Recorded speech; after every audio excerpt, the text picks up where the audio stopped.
Hello everyone, welcome to another motovlog on my channel. My name is Marshall3498. Today's motovlog, what I'll talk about is motorcycle related as it usually is on my channel. And that topic is the Yamaha FJR 1300, the Gen 3, the current generation, the best sport touring bike out there. And of course I'm biased because I've owned this lovely lady, my 2016 Yamaha FJR 1300 ES electronic suspension model.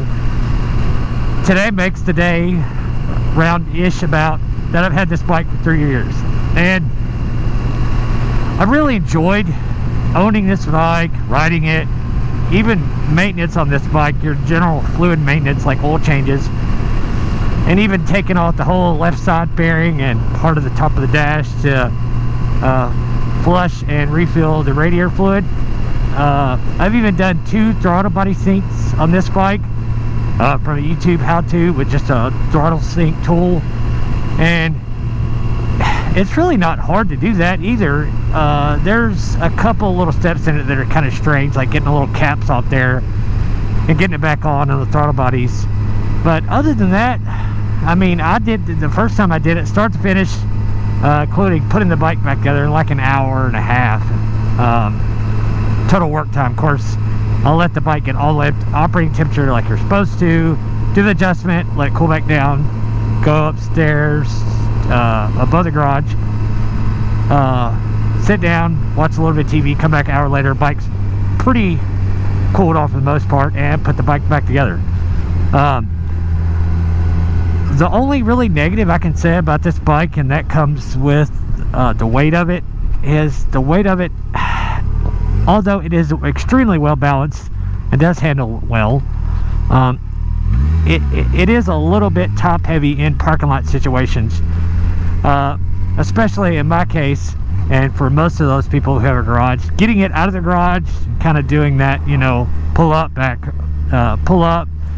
and move it around in the garage, around the car and stuff, getting it out of there. This is a little bit hard, but once I get it out of the garage and get out of the place where I live at, it's actually really easy. Parking lot stuff, normal parking lot stuff, you don't notice it as much as you would on some bikes that are much heavier than this. This bike, for those of you watching who wondering, weighs 645 pounds. That is all fluids, full tank of fuel, ready to ride.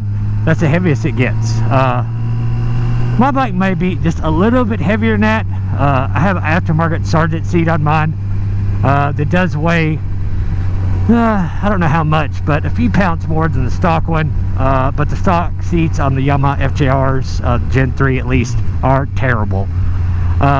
They're decent, you know, around town seat, but for any, you know, touring, I'd say above 100 miles in a day, they're not very comfortable. I only had this bike for a couple of months before I found that out myself, and was like, well, I spent a lot of money, even though I bought this bike used, to get a touring bike, so I'm not gonna seat hold me back. And Sargent seats are nowhere near as bad as like a Corbin. They're $400 or $500 depending on what options you get, stuff like that. They're not too bad. Corbin, I would say, is probably almost double that, at least 800-ish, we'll say. But you know, the bike's been fantastic. I've had 0 problems out of it, mechanical problems, as far as all that stuff. This bike stays in my garage when it's not ridden, or when I'm riding my other bike, my Gen 3 KLR. It stays on an Optimate 3, not a battery tender, which a battery tender, you know, both brands, battery tender and Optimate, are a little different.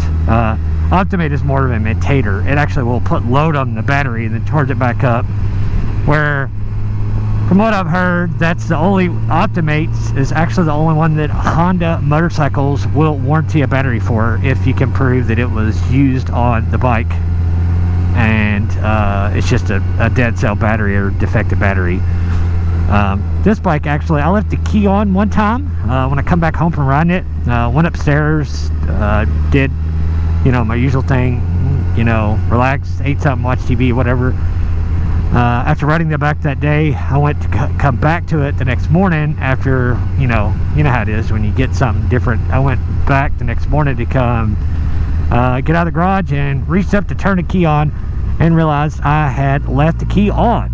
And to my shock, this is a Yuasa. This is probably what it come with from the factory, I would imagine.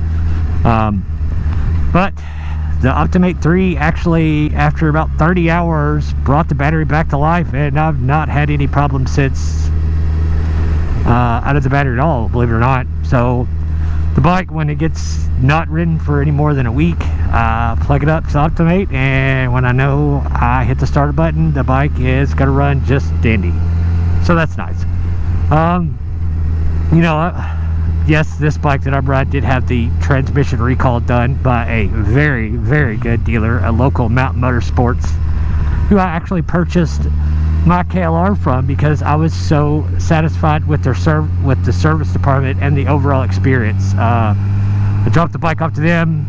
Of course, Yamaha's recall work, they have to honor if they made any mistakes, and other than one push pin not being completely back in there all the way, you can't even tell.